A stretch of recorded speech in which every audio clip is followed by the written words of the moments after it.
639 pieces of wreckage are recovered from the sea. 639 pieces that only deepen the mystery of a deadly plane crash. All right, a little bit more to the right. There. But when investigators bring up the 640th piece of China Airlines Flight 611, they get their answer. There was definitely a eureka moment on the dock.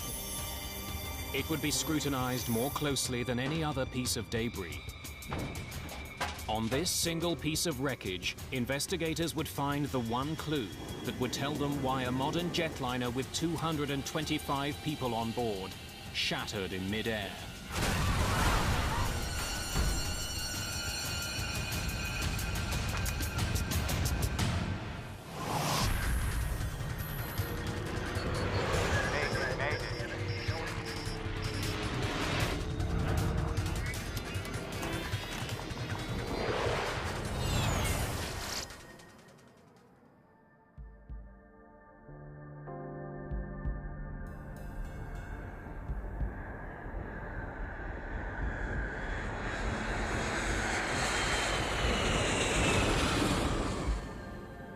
Feet. Speed is low, sir. Watch it. Did you feel that?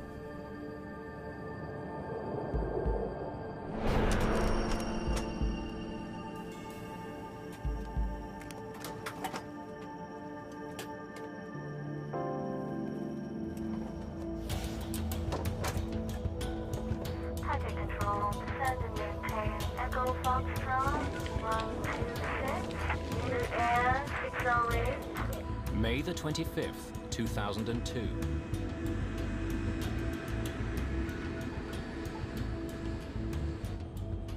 Gears up. A China Airlines 747 lifts off from Taiwan's capital, Taipei. Taipei approach, Dynasty 611, airborne passing 1,600.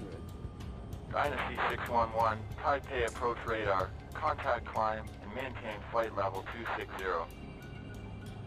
260, Dynasty 611. Autopilot B, engage. China Airlines is Taiwan's national airline. There are 225 people on board Flight 611. Today's flight is a short one, 1 hour and 40 minutes across the Taiwan Strait to Hong Kong. This route is one of the most widely traveled on the planet. It makes so much money, it's called the Golden Route. Ladies and gentlemen, the fasten seatbelt sign has been turned off. For your safety, we do recommend that you keep your seatbelt fastened at all times while seated.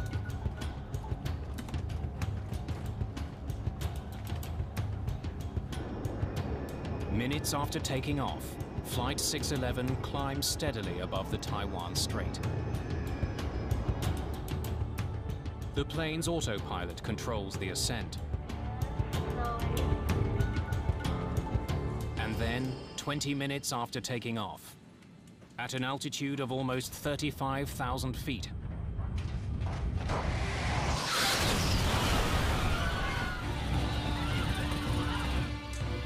at Taipei Area Control, the flight vanishes from radar. Dynasty 611, Taipei. Dynasty 611, Taipei. I've got a plane off radar. China Airlines 611. Its last known return was east 119.67, north 23.98. Taiwanese authorities quickly launch one of the largest rescue missions in that country's aviation history. 本时段备勤同仁，本时段备勤同仁，请立即至值班室集合。科研麻，你帮我。海顺动幺，海顺动幺，副驾本方动幺，听到请回答。我是同时下达。I gave a clear order that the priority would be searching for whoever was still alive, then bodies, and then, only then, wreckage. 务必全力以赴。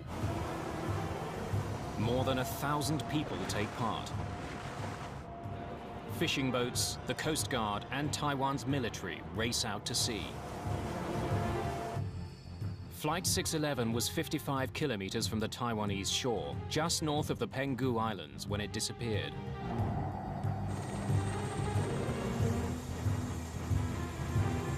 Rescuers find debris floating in the Taiwan Strait. The first thing we saw was a great amount of wreckage, including landing gear wheels, napkins, knives, and forks. Wreckage from the plane is spread far and wide. Some items are found on land more than 100 kilometers away in central Taiwan. As the rescue effort continues, Taiwan's Aviation Safety Council begins its investigation into the crash of the 22-year-old plane. 747-200, delivered August 2nd, 1979.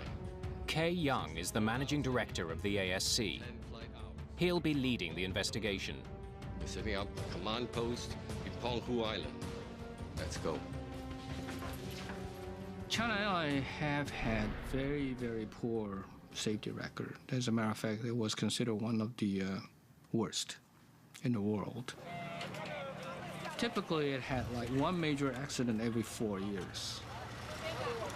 This particular investigation was by far the most difficult one. And one of the reasons why was it's in the ocean floor.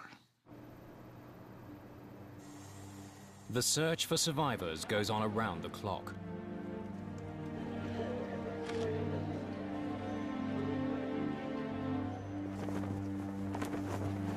There were 225 people on the airplane.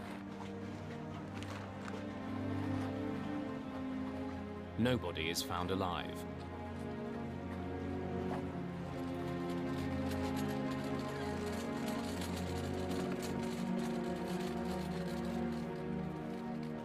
The bodies are taken to the Penghu Islands to be identified and examined.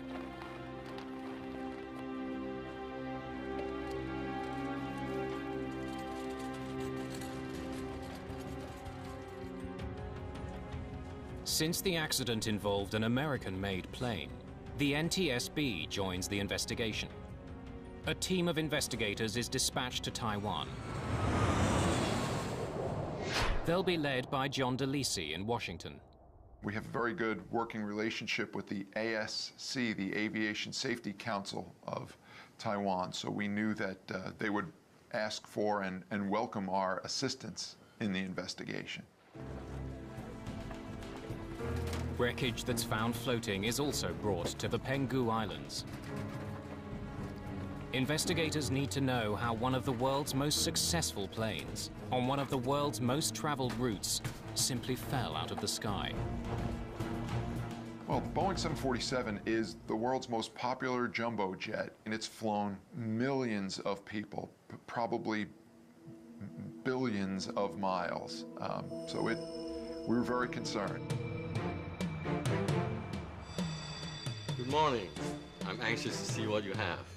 Sophisticated ground-based radar tracked Flight 611 throughout its short journey. It should provide investigators with a much clearer picture of the flight than the radar at air traffic control. Kay Young gets the first major clue in this case. The radar tracked the plane as it climbed on course to 35,000 feet. Then suddenly, Flight 611's signal split apart. The breakup is quite graphic.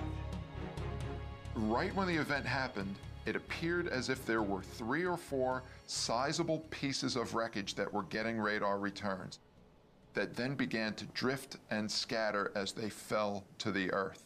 So that told us that the airplane broke up in flight.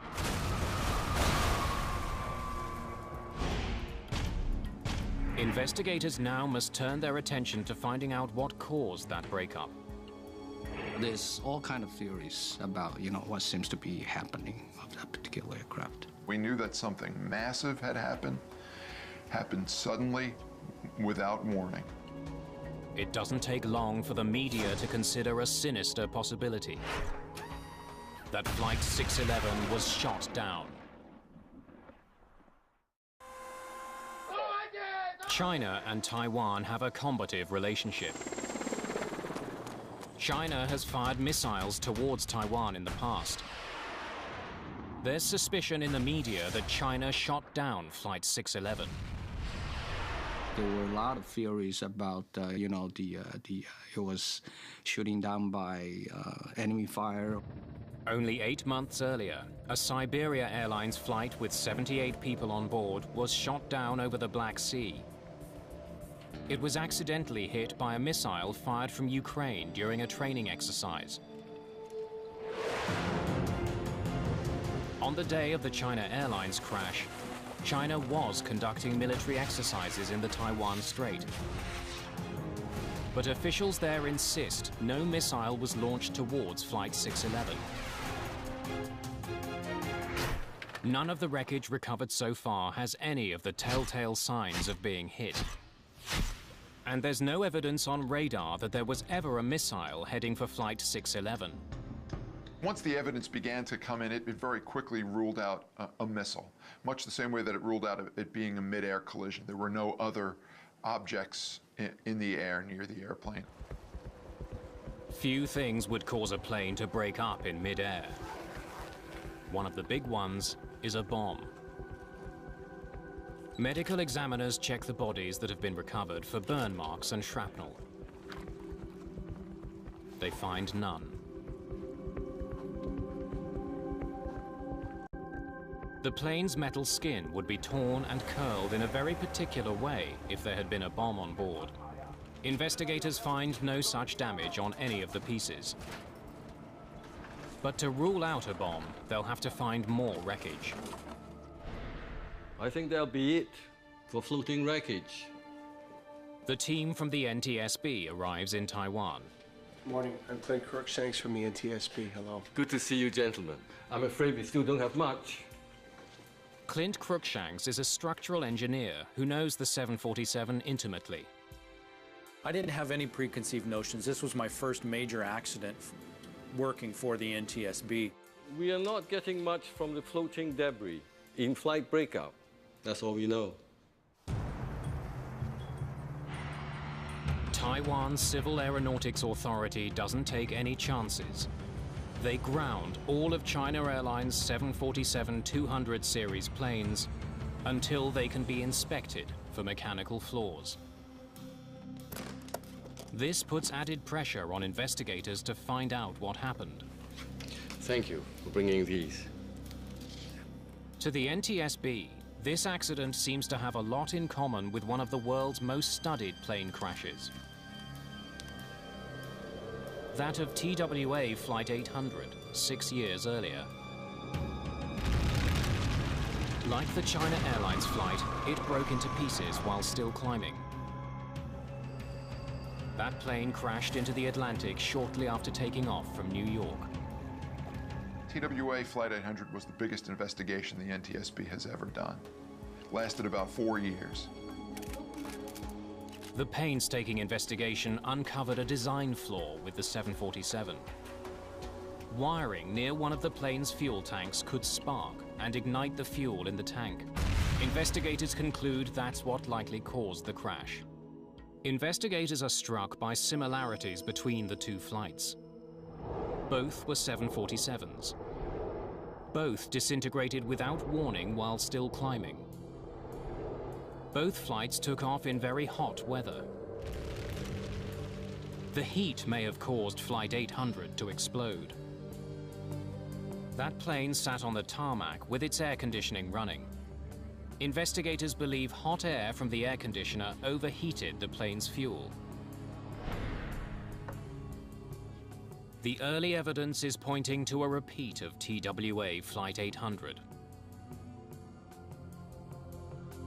So it looks really very, very similar. So therefore, our immediate focus was essentially the central fuel tank.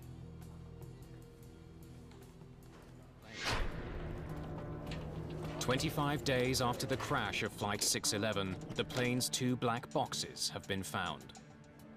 One contains voice recordings of conversations in the cockpit. The other, data from the plane's flight computer. Either could hold the clues that will reveal what happened during the final minutes of the flight. If the answer is on the tape, investigators may not have to bring up more wreckage to the surface. The data is critical.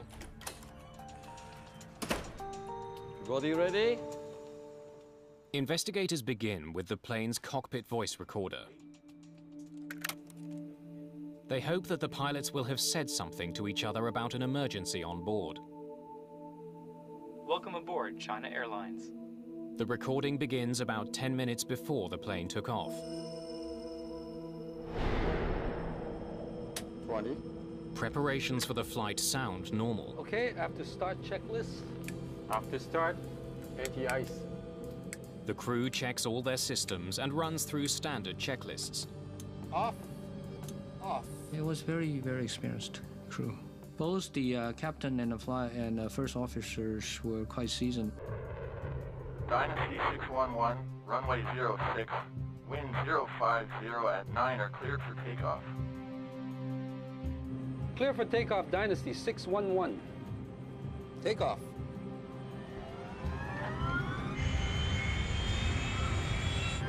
'80. Check. E1. Rotate.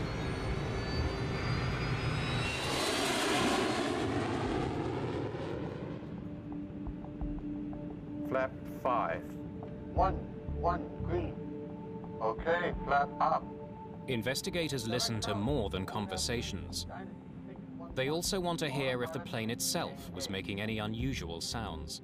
Noises on the cockpit voice recorder can either be audible spoken words that are recorded by a microphone, or they can be structural discrepancies that are picked up by the microphone. Taipei Control, send If anything, though, this cockpit is unusually quiet. Unit Air 608, reduce speed 210 knots. The captain seems relaxed. 200 knots, roger. Unit Airway 608. The microphones pick up the sound of controllers talking to other planes. Trans Asia 536, fly heading 050. Heading 050. In the moments before the disaster, nothing seems wrong. There are no unusual sounds. Now descend and maintain 250. The final words spoken in the cockpit are from Captain Yi Ching-fung. 2000. He calls out the distance to their cruising altitude. That's followed by the sound of a chime, alerting the crew that they're nearing 35,000 feet. And then the cockpit microphone picks up the sound of the plane breaking apart. Half a second later, the recording stops. The cockpit voice recorder indicated that the conversation of the cockpit crew were totally normal, and all of a sudden just died. The recorders told us that something happened, but it wasn't enough to tell us exactly what it was yet. Many things had been ruled out by then, but we didn't have the golden nugget. We didn't have the real piece of evidence that told us what initiated the breakup of this 747. After the disappointment of the voice recorder, studying the wreckage becomes the only option for investigators. They focus their efforts on items that can either prove or disprove the link to TWA Flight 800. So we play a lot of focus on the wreckage observation, examination of the central fuel tank. On July the 12th, 48 days after the crash. Okay, whoa. A little to the left, please. Success. All right. That's definitely the central fuel tank. Okay, let's mark that. Let's bring that up.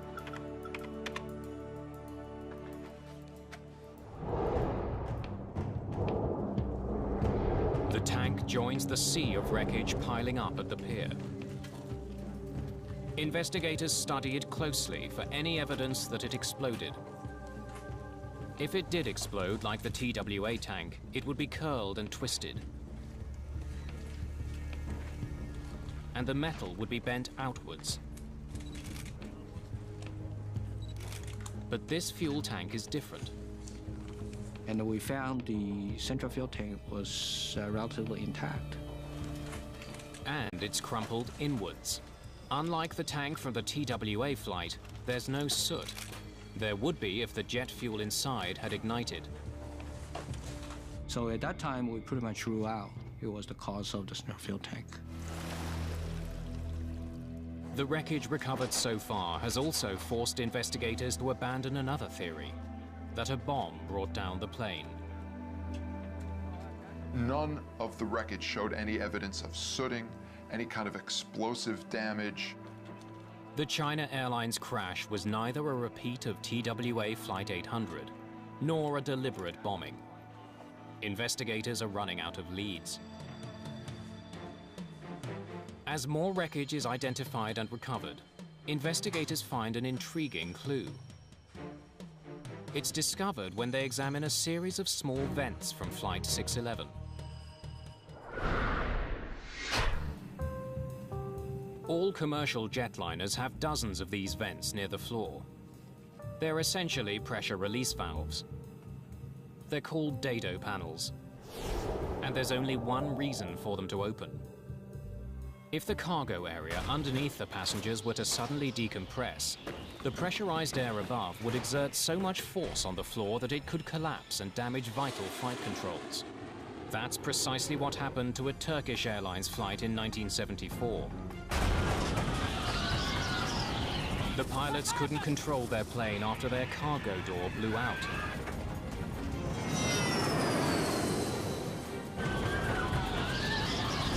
We've lost it! If the floor on that flight hadn't collapsed, the pilots may have been able to save the plane.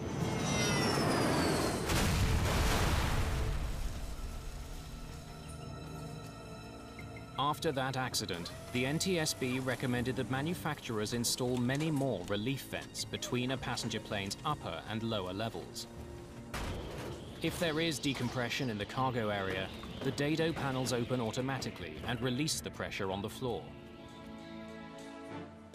There were 65 dado panels on the China Airlines flight. 19 of them were recovered from the ocean. 4 recovered panels were in the open position. It tells investigators that there must have been a sudden loss of pressure beneath the passenger cabin. But it doesn't tell them what caused it. The dado panels lead investigators closer to solving the mystery of this crash. But it's just a small piece of a much bigger puzzle. There are hundreds of pieces of wreckage to be examined for clues. Kay Young now wonders if a few of those pieces might be able to tell him where the decompression originated. I've been reading about the trajectory analysis you did on Flight 800. I'd like to try it. Ballistic trajectory analysis is a technique that US investigators used to figure out how TWA Flight 800 disintegrated. It's impossible to do without specialized computers. We figure that because it disintegrated in the midair, the ballistic analysis from which the NTSB did in TWA 800 could be very, very useful to us to help us to analyze the trajectory of the flying debris.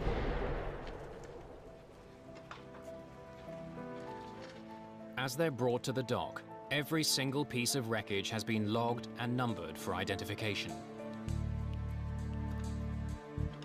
327. Kay Young selects 18 pieces of wreckage for the computer analysis. Some from the front, some from the middle, and some from the back of the plane. 199. Along with all the other data, he'll feed information about each item's weight and shape into the computer. 526. Based on where the pieces fell, the computer should be able to calculate which of those 18 pieces was the first to come off the plane. Can we see when each one of those items separated from the aircraft?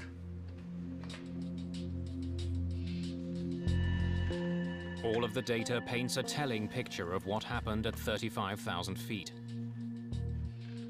Kay Young gets to see how Flight 611 broke up, from beginning to end. The tail came off first. Along with the dado panels, it's a very important clue. Well, that pretty much indicating that there's something happened in the back of the aircraft, rather than something happened in the forward part. Investigators are now keen to recover items from the rear of the plane.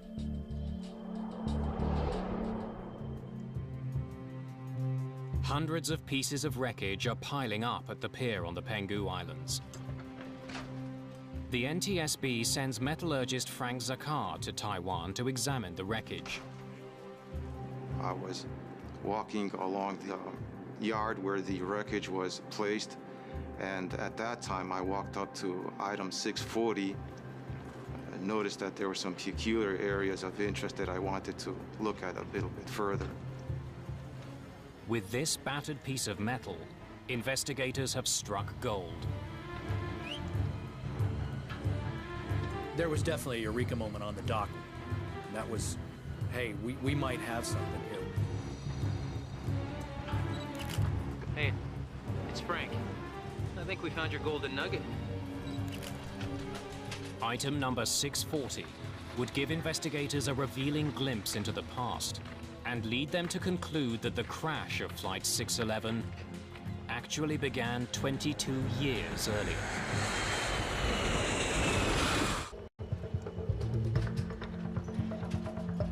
Let's get as many pictures as we can. The massive piece of fuselage that has caught Frank Zakar's attention is exactly what investigators have been searching for. It includes a piece of the belly, the sidewall, and the rear cargo door. It's from the back of the plane, precisely where the analysis told them the breakup had begun. This piece of wreckage was highly unusual. It wasn't what we were seeing on all the other pieces, and it immediately drew our attention and drew the focus of the investigation. The way most of the metal is torn suggests it ripped apart violently in midair. Aerodynamically, as an airplane's moving through the air, if it were to break apart, just the force of the incoming air at over 500 miles per hour will just break up perfectly good structure. That's what we call an overload fracture. So most of the pieces that came up early were just indicative of that kind of overload. When metal breaks due to overload or overstress, it comes apart at an angle. But the fractured edges of piece number 640 aren't angled, they're flat. What do you think? It's definitely not overstress. It's metal fatigue. Fatigue fractures happen when metal is stressed repeatedly over time until it breaks. It looks very different from a stress fracture. Typically, a metal fatigue crack will have a flat appearance. It'll be very smooth. That's exactly the kind of crack that investigators observe on piece number 640. That tells them it didn't break off the plane suddenly as it fell from the sky. This piece separated from the plane over time. Had it caused the deaths of 225 people? There was much more work that needed to be done. A detailed analysis of the piece had to be done in order to see if this in fact was the smoking gun. There's something else about this piece that stands out. It has a metal patch on it. It's called a doubler plate. It's the equivalent of a patch on a punctured tire.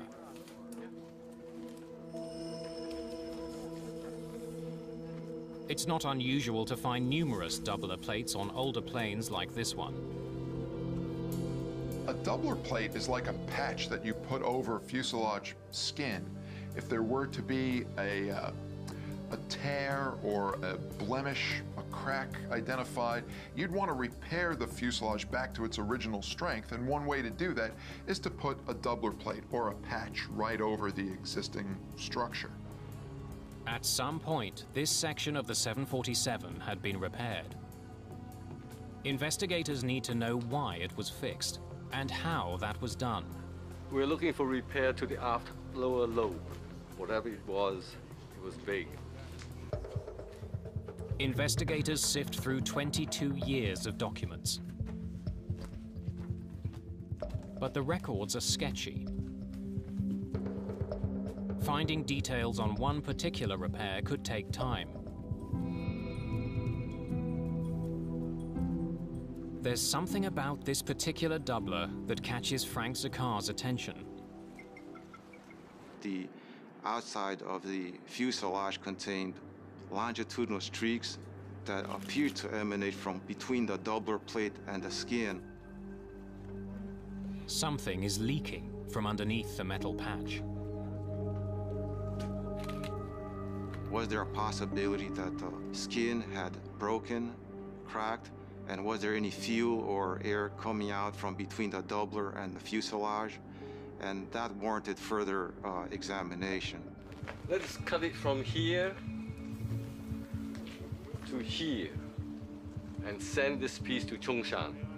In order to see what's underneath the doubler, a large section of Piece 640 is sent to a lab. No evidence has been found of structural or mechanical problems with Boeing 747-200 airplanes. Taiwanese aviation officials have no reason to keep the planes on the ground. The Chongshan Institute of Science and Technology is a military research facility. It's at the forefront of Taiwan's space program.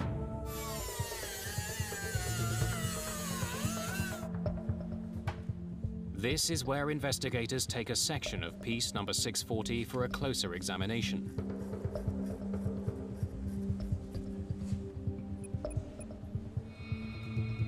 The NTSB's Frank Zakar finds a telling clue on the crack itself.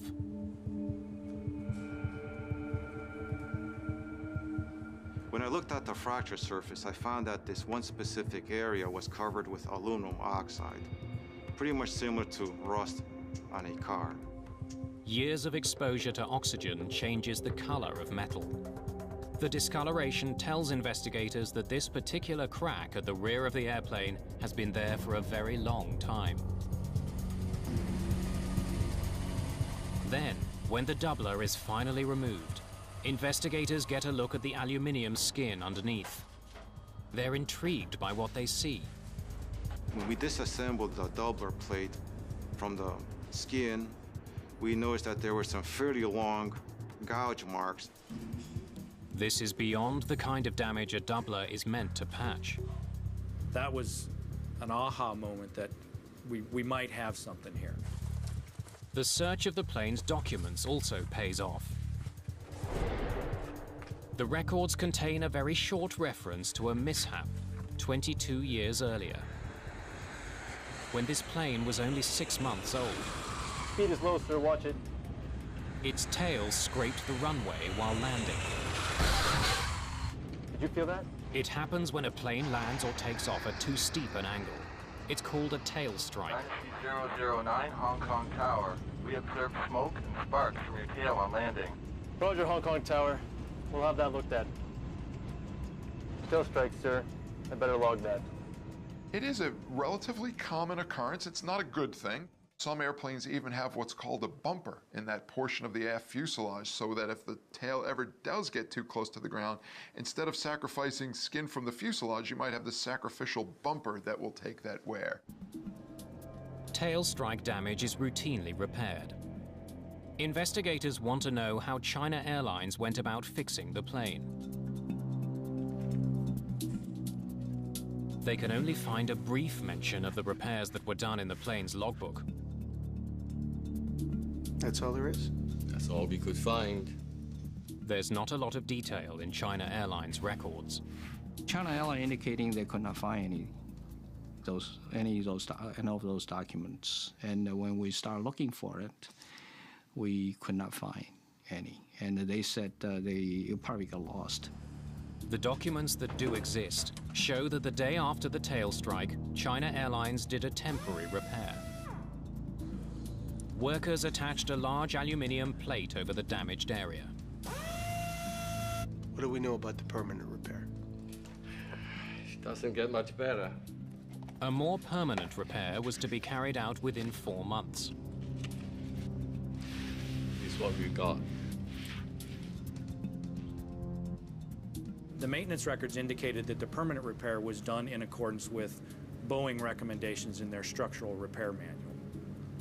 Evidence that we uncovered indicate that the repair was not done per the Boeing repair manual. According to the manual, many of the scratches on the plane were too deep to be repaired. The entire damaged section should have been cut out and replaced. You have to follow certain procedures, and the Boeing structural repair manual indicating very clearly what you should do, step by step. 22 years later, investigators can tell that for some reason the damaged piece was not replaced. The scratches from the tail strike are still there. China Airlines engineers tell investigators that the scratched area was too large to cut out, so they sanded the scratches down instead. In the event of scratching, it depends on how deep the scratches are. If they're not very deep, they can be blended out, but if the scratches are too deep, the repair technique that's called for is to actually cut out all of the scratched material and then design a doubler patch that's larger by a big percentage of the structure that was originally removed. The scratches weren't sanded down or cut out. They're still there. Maintenance workers then made one final mistake. They put the doubler plate right over the scratched material. The doubler plate that they put on was not 30% larger than the affected area. In fact, it was barely, maybe not even in certain locations, larger than the area that was scratched. Even though the repair wasn't done according to Boeing's instructions, the way it was logged made it seem like it was. So for 22 years, anyone reading that entry would assume the damaged area had been cut out as it should have been. Pieces were really starting to fall into place now. Once we saw this piece of structure that had the fatigue cracks in it, and we realized that it came from a structural repair that was not done properly, that was left to fly for 20 years. Airborne passing 1,600. Things began to make sense. By covering an improper repair with a doubler, and then documenting the repair as meeting Boeing standards, the workers made their mistake impossible to detect. What was so insidious about this improper repair was that the doubler plate hid all of the damage. So if you weren't there watching them do this repair improperly, you wouldn't know that it was done improperly. You would have assumed that the structure underneath had been cut out the way it was supposed to. And every time the plane took off over the next 20 years, the concealed problem got worse and worse. The air inside a commercial airplane is pressurized. As the plane climbs, air is forced into the cabin to keep the pressure inside the plane greater than the pressure outside. It's like inflating a tire. The inside air pushes against the plane's skin.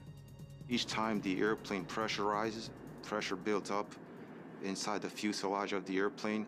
That crack could open up for a certain amount of inches or microns or millimeters. The plane's skin expanded and contracted a little bit every time. Because they weren't properly repaired, the cracks grew and spread. Eventually, the crack grew into a stunning 2.3 meters.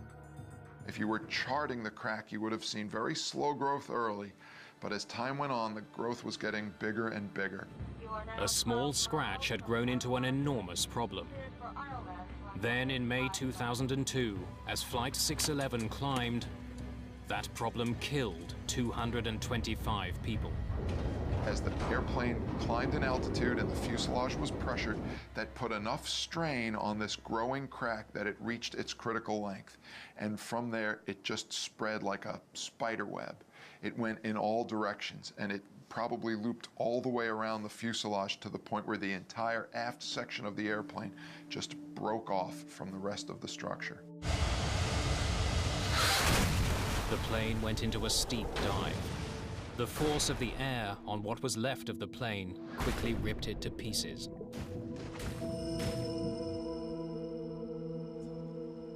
Investigators know that an unseen crack caused Flight 611 to break apart.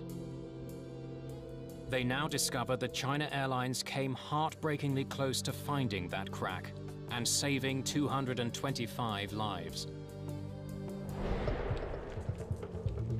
The China Airlines 747 was in regular service for 22 years following the improper repair to its skin. It took off and landed more than 20,000 times. Over the years, mechanics would have scrutinized the plane. There's regular inspections per the Boeing maintenance program that have to be performed on the airplane.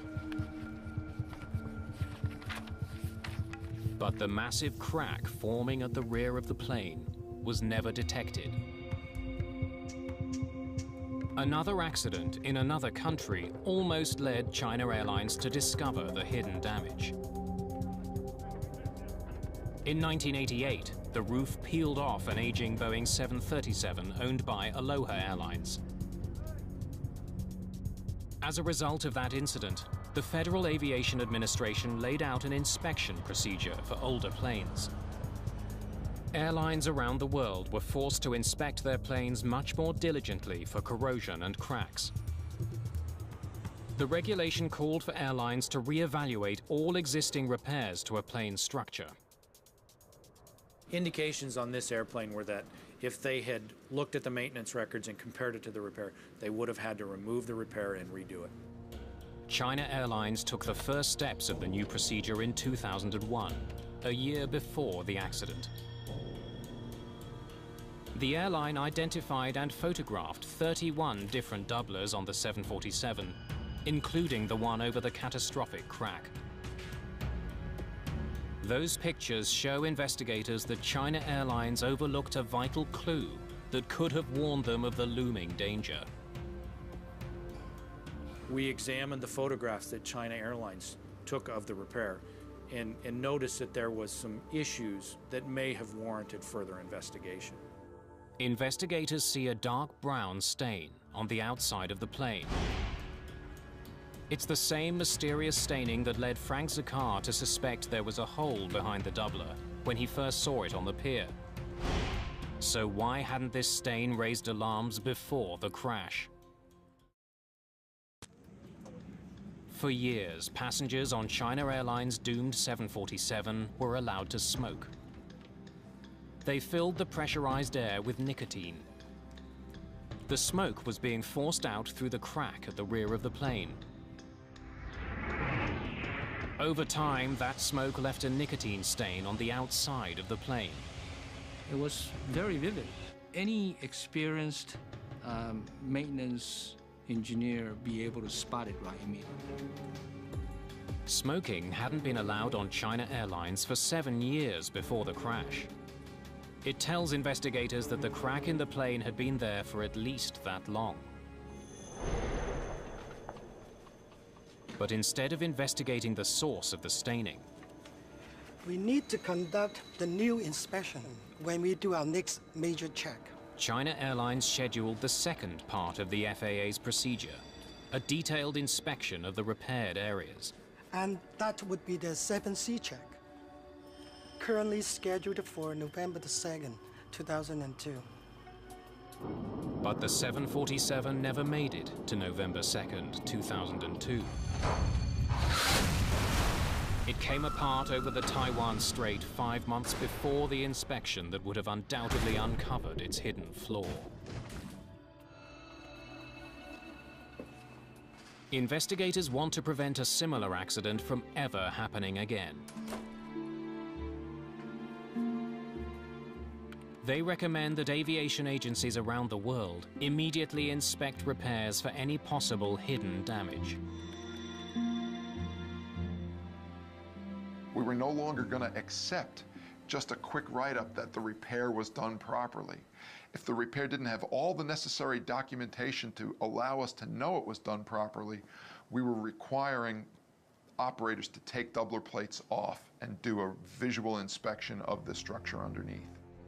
The National Transportation Safety Board issues its own recommendations. The board asks that maintenance personnel be warned of the consequences of hiding the kind of damage that could lead to the structural failure of an airplane. The moral of this story is that the repair has to be done properly. As a mechanic, when you're doing work on an airplane, you're not thinking about the people who might be flying on that fuselage 20 years from now, but their safety depends on you doing the repair properly. China Airlines has revised the way its fleet is inspected and maintained. Its safety record has improved dramatically since the crash of Flight 611. Investigators also proposed the development of new tools that would allow mechanics to detect damage behind a doubler. Such tools are being used today. Boeing developed a non-destructive procedure that can find cracks in the fuselage underneath the doubler. That device uses ultrasound, sound waves that travel through metal. It can reveal damage underneath a doubler. It's the same technology that allows doctors to observe a fetus while it's still inside the womb. The device would have been able to detect the crack behind Flight 611's doubler plate. But the technology has some limitations. A great number of hours are required just to do one specific area of the airplane, but the technology is getting better. The problems that led to the China Airlines disaster are not going away. Planes the world over are getting older. And older planes need to be more thoroughly inspected for cracks. 6 years after the China Airlines crash, Southwest Airlines in the United States was hit with a record-breaking fine. $10.2 million for missing inspections designed to find cracks. The finding of Southwest brings back into focus how important it is to do maintenance properly on an airplane. A proper program of maintenance and inspections can be costly. But as China Airlines showed, the price of not maintaining aging planes is even costlier.